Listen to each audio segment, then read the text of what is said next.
Assalamualaikum warahmatullahi wabarakatuh. Konten ini diangkat atas dasar keresahan, atas dasar pengalaman, dan atas dasar sebuah tulisan di satu buku yang berjudul The Secret. Nah, itu buku yang bagus banget. Saya rekomendasi banget lah buat baca buku itu. Walaupun pas baca buku itu kita harus benar-benar punya benteng yang kuat, benteng dalam sisi agama, dalam sisi tauhid, karena memang sebetulnya buku itu ngebahas masalah hal yang memang lumrah, masalah keterikatan antara satu orang dengan orang yang lain. Artinya semua orang itu connect, semua orang itu terhubung, karena pada dasarnya kita berasal dari satu Tuhan yang sama sebetulnya. Kenapa bisa bilang Tuhan yang sama? Karena memang awal mula manusia itu kan berasal dari Adam dan Hawa. Jadi kalau memang semua umat manusia berasal dari Adam dan Hawa, apakah mungkin penciptanya itu banyak versi dan semuanya benar? Ya enggak lah, pasti cuma satu yang benar. Versi yang mana? Ya iman masing-masing yang menentukan, dan akal pikiran, dan pengetahuan, dan wawasan. Jadi kerasannya itu, kok banyak ya orang yang nggak paham kalau memang misalkan gitu ya, seorang laki-laki ngejar cewek untuk dijadikan istri atau apalah, bisa nggak merekomendasikannya untuk yang mengejar bukan untuk dijadikan istri. Jadi bahasan ini untuk yang dijadikan istri. Salah-salah saya kena hisab nanti di akhirat kalau memang dimanfaatkan untuk kepentingan yang di luar pernikahan. Sebetulnya bukan hanya untuk yang mencari istri, karena masa laki-laki jadi yang saya pikirkan itu ya untuk mencari istri. Untuk wanita yang mencari suami pun sama. Orang itu kalau lagi PDKT, katakanlah PDKT, misalkan seseorang pengen kenal, misalkan saya lagi pengen kenal sama seorang wanita, ini cantik banget, saya tertarik. Dari awal sebetulnya dia udah tahu kadarnya itu bakal diterima itu segimana sih, pasti udah pada tahu, walaupun belum mengenal orang yang akan didekatinya. Kok bisa gitu kan? Ya bisa banget ya, karena memang tadi semua orang itu connect. Ketika kita suka terhadap orang lain, otomatis kita sedang mengkonekkan perasaan kita, rasa dalam diri kita ke dalam rasa yang ada di dalam diri orang yang kita mau. Kalau dia sama-sama suka, pasti akan nyaman di perasaannya, nggak akan ada perlawanan, semuanya berjalan dengan normal. Contoh kasus kecil nih, kalau ada yang pernah rasain yang sama nih, misalkan mau mendekati perempuan, atau yang perempuan mau ada maksud sama laki-laki, misalkan pas pertama ada rencana untuk ketemuan, untuk berkenalan atau apalah, pasti akan kalau yang memang kasus pertama misalkan lawan jenisnya menolak atau memang nggak sefrekuensi, nggak menerima perasaan kita, sudah pasti di dalam diri kita bakal ada kontraksi, entah di perasaan ataupun di fisik. Misalkan saya pas waktu seneng sama perempuan A misalkan, dan dia emang nggak suka ke saya, maksudnya peluangnya masih lebih besar untuk saya ditolak, pasti akan kerasa apakah saya merasa sakit perut, ujuk-ujuk sakit perut, atau jantung berdebar, karena memang secara hubungan dia itu menolak rasa, menyambung rasa dengan kita. Makanya omong kosong kalau ada yang bilang jantung berdebar, eh, deg-degan itu tandanya cinta, bukan. Itu tandanya orang yang kita pengen nggak ngerespon, eh, nggak suka sama kita dalam eh, kondisi saat itu. Begitupun kalau sebaliknya, misalkan orang yang kita mau memiliki rasa yang sama atau memiliki peluang yang lebih besar untuk kita deketin, kita miliki, pasti semuanya akan pasti semuanya akan berlangsung dengan mulus.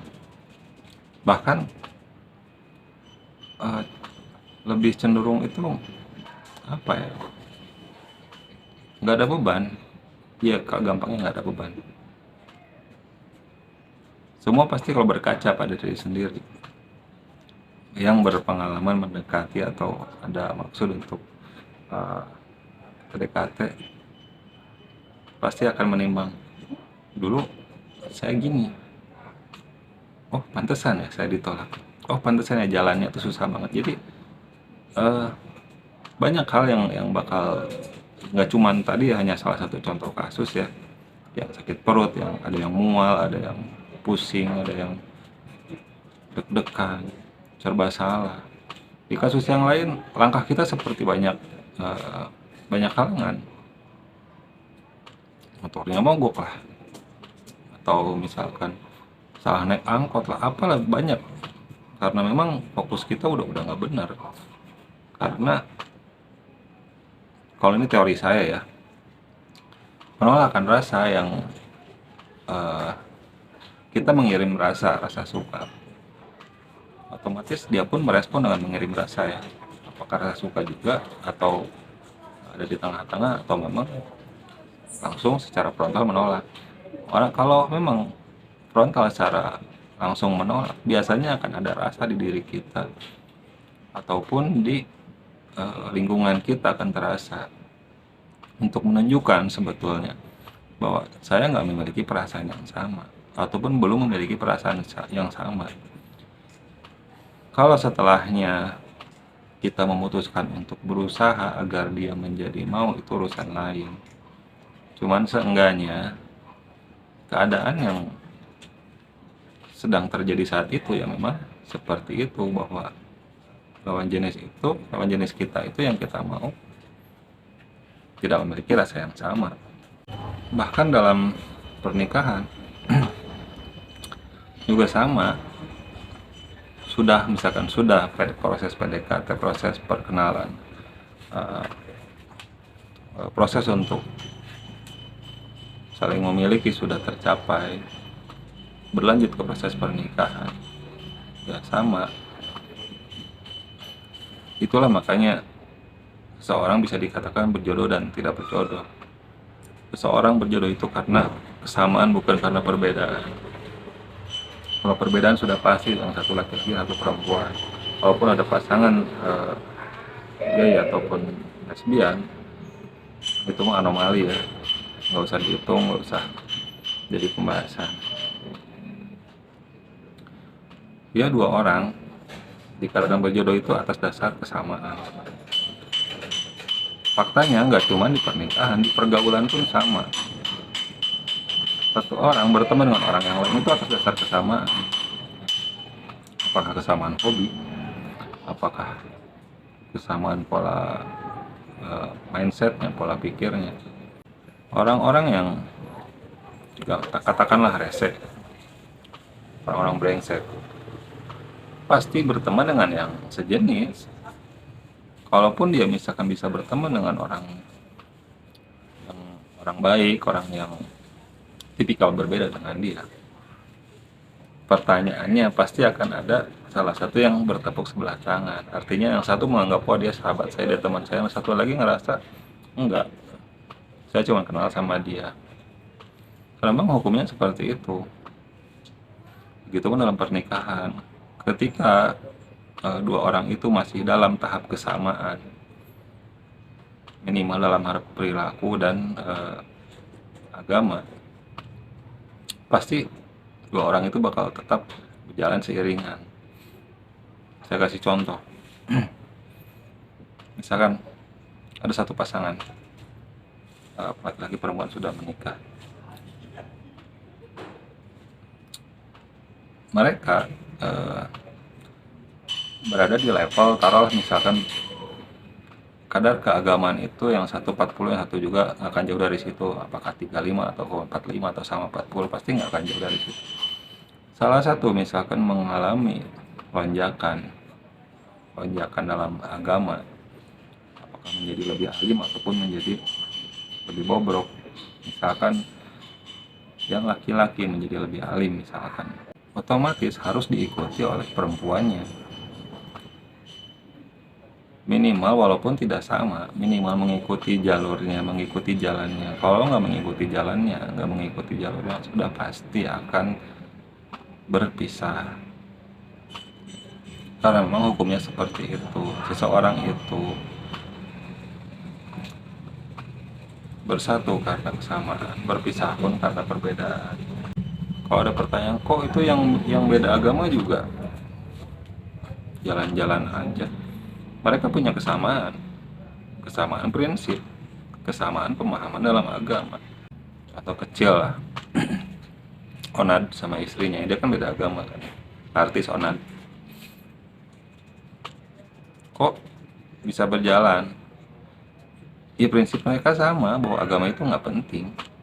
Yang penting itu gue cinta sama lu cinta sama gue, jalan merit. Padahal menikah itu urusan agama, bukan urusan yang dibuat oleh manusia. Dan agama itu ya ada aturan yang dibuat dari memang oleh Tuhannya.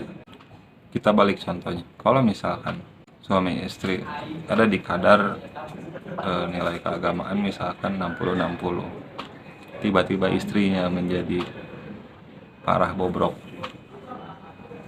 dia meninggalkan sholat, lebih jauh lagi dia diskotik, mabok. Kalau laki-lakinya nggak ikut mabok, laki-lakinya nggak melakukan hal yang serupa secara nilai ataupun secara perbuatan, sudah pasti mereka akan terpisah, akan berpisah dengan sendirinya otomatis. Karena itu memang sudah jadi hukum. Seseorang itu kalau nggak terbawa, yang ngebawa. Kalau nggak bisa terbawa dan membawa, maka dia akan melepaskan otomatis. Begitu pun dalam pergaulan. Misalkan satu orang yang soleh banget, dia masuk ke lingkungan orang yang katakanlah masuk ke lingkungan geng motor yang memang lumrahnya geng motor seperti apa, mabuk, main cewek. Wah, kita geng motor enggak, ini mengambil yang lumrahnya, yang banyaknya lah ya. Mereka yang mabuk, yang suka main cewek, mereka yang ya gampang yang nakal. Satu orang soleh misalkan masuk ke lingkungan itu, sudah pasti kalau nggak ada yang terbawa oleh dia menjadi soleh, atau sebaliknya kalau nggak dia yang terbawa menjadi ikut-ikutan seperti mereka, sudah pasti dia nggak akan diterima. Dan orang soleh itu pun pasti nggak akan ngerasa nyaman untuk ada di lingkungan itu.